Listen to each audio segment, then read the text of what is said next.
Magandang tanghali po sa inyo lahat.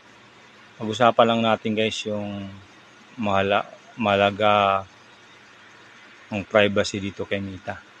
Malaga po yun guys. Tulad nga sinabi ko mga naran episode na hanggang 3 na ay yung logo ni Mita.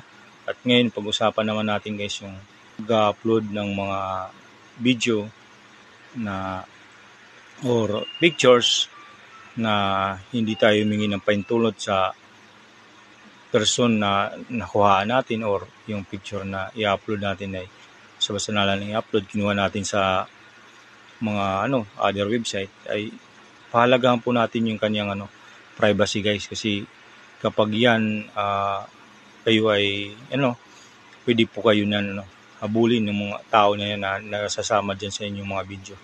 Malaga kasi guys yung may consent yung bawat tao na ating nakukuha ng video or pictures na tulad nilang guys, may ginagamit tayo ng profile picture na artista or ano pa man na wala tayong pahintulot, ay wag po natin gagawin yan.